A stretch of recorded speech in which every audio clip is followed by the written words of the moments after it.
Lincoln before Lincoln, Joseph Smith, Slavery, and the Moral Test of the Republic.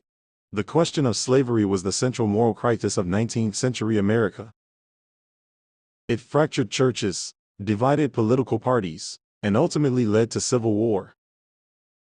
In this environment, where even mild criticism of slavery could cost a man his livelihood or his life, Joseph Smith Jr. articulated a position that placed him not only outside the mainstream of his time, but directly in its path of danger. Modern observers often struggle to situate Joseph Smith within the broader moral and political currents of the antebellum United States. Yet recent historical reassessments increasingly recognize that Smith's views on slavery, human equality, and national reform were not reactionary, evasive, or ambiguous in their mature form. They were explicit, public, and costly. This reassessment was given striking voice in the 21st century by Reverend Dr. Lawrence Edward Carter Sr., Dean of the Martin Luther King Jr. International Chapel at Morehouse College. Speaking at the unveiling of Joseph Smith Jr.'s portrait at Morehouse College in Atlanta, Georgia, in February 2005, Carter offered a stark characterization. Joseph Smith Jr.'s opposition to slavery and his 1844 presidential platform place him ahead of his time. In many ways, he was Lincoln before Lincoln. Lawrence Edward Carter Sr. address at the unveiling of the portrait of Joseph Smith Jr., Morehouse College, Atlanta, Georgia, February 2005. Carter emphasized that Smith's abolitionist stance was not symbolic or abstract, but concrete and politically actionable. By advocating the federal abolition of slavery through compensated emancipation, Smith knowingly placed himself at odds with entrenched economic interests and violent regional loyalties. Carter continued, Smith demonstrated moral courage by publicly opposing slavery during the antebellum era, a stance that placed his life at risk. His campaign writings and religious teachings emphasized liberty, human equality before God, and freedom for the enslaved. Though this plan was never realized, it endures as a prophetic vision of what the United States might have been. Lawrence Edward Carter Sr. address at the unveiling of the portrait of Joseph Smith Jr., Morehouse College, Atlanta, Georgia, February 2005. To understand the weight of this claim, one must examine Joseph Smith's own words, spoken not as a distant theologian, but as a man seeking to shape the moral direction of a nation. Joseph Smith's evolving public stand on slavery. Joseph Smith's views on slavery developed in dialogue with his expanding understanding of law, covenant, and moral accountability. By the early 1840s, his position had crystallized into explicit opposition to human bondage as incompatible with divine law and republican government. In 1844, Joseph Smith published his presidential platform under the title General Smith's Views of the Powers and Policy of the Government of the United States, printed in Nauvoo, Illinois. In this document, he addressed slavery directly and without euphemism. Break off the shackles from the poor black man, and hire him to labor like other human beings, for an hour of virtuous liberty on earth is worth a whole eternity of bondage. Joseph Smith Jr., General Smith's Views of the Powers and Policy of the Government of the United States, Nauvoo, Illinois, 1844. Smith proposed the abolition of slavery by the year 1850 through compensated emancipation funded by the sale of public lands. He framed this proposal not merely as a political expedient, but as a moral obligation grounded in the principles of human equality. Petition your state legislatures to abolish slavery by the year 1850, or now, and save the abolitionists from reproach and ruin, infamy and shame. Joseph Smith Jr., General Smith's Views of the Powers and Policy of the Government of the United States, Nauvoo, Illinois, 1844. Unlike many contemporaries who use gradualism as a means of delay, Smith's proposal set a definitive end date. His language made clear that slavery was not a regrettable necessity, but a moral evil demanding redress. Human equality before God. Joseph Smith's opposition to slavery was not limited to political policy. It was grounded in his theological vision of humanity's shared divine origin and destiny. In an editorial published in Times and Seasons, the Nauvoo-based newspaper edited by Joseph Smith, he articulated a radical assertion for his time. All men are born free and equal, and have a right to life and liberty, and the pursuit of happiness. Joseph Smith, Jr., Editorial, Times and Seasons, Nauvoo, Illinois, February 15, 1844. This language deliberately echoed the Declaration of Independence, but Smith pressed its implications further by tying it explicitly to divine accountability. He rejected racial hierarchy as incompatible with the gospel itself. His theology did not allow for permanent classes of subjugation. In his religious framework, bondage was a sign of human failure, not divine design. Contemporary recognition of the risk. Joseph Smith's stance did not go unnoticed. Abolitionism in the 1840s was widely regarded as incendiary. Anti-slavery advocates were attacked, silenced, and killed. Smith's willingness to place the question of slavery at the center of a presidential campaign magnified the danger.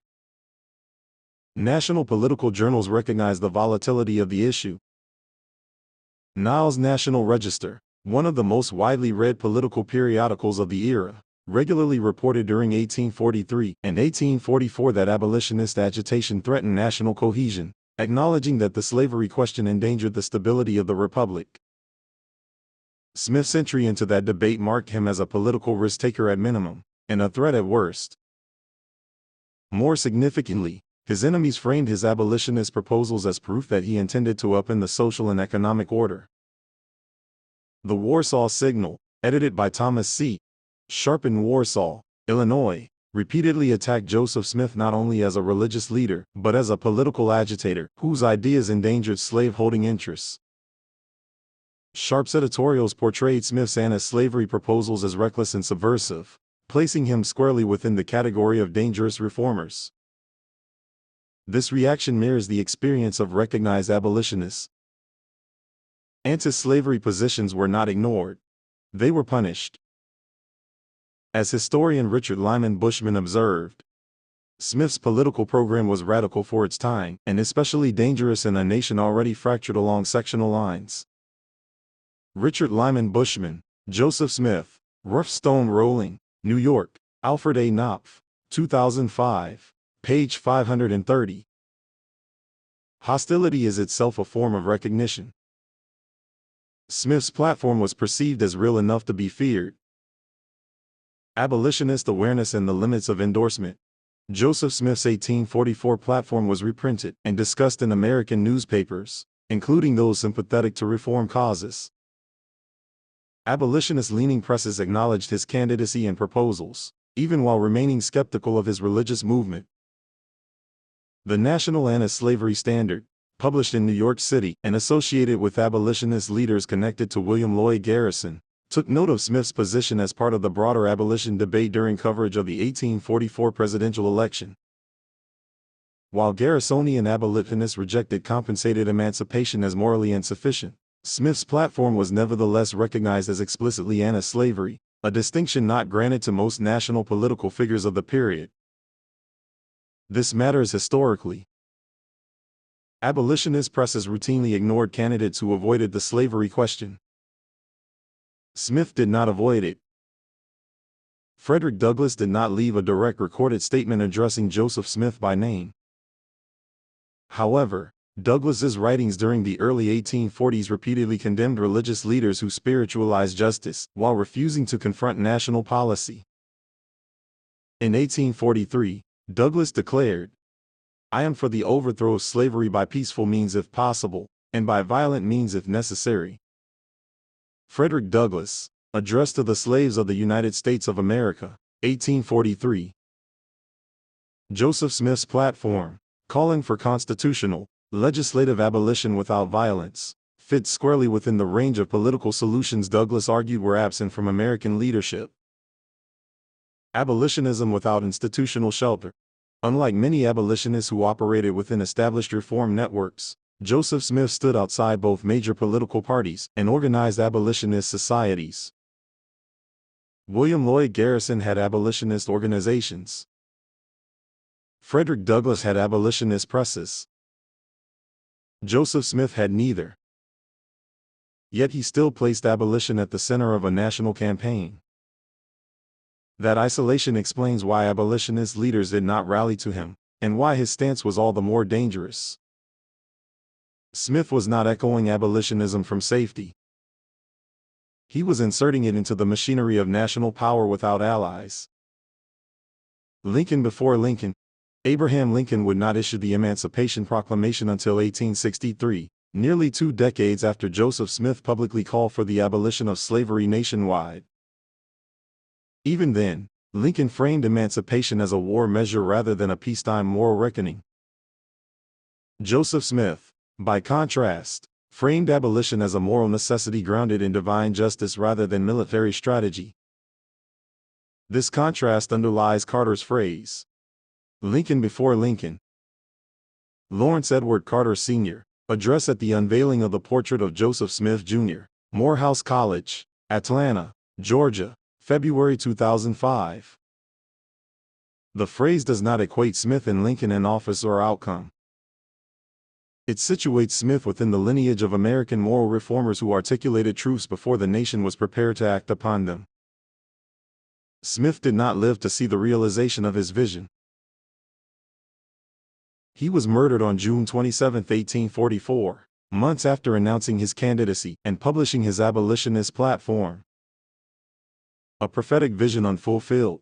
The tragedy of Joseph Smith's abolitionist stance lies not only in its opposition, but in its incompletion.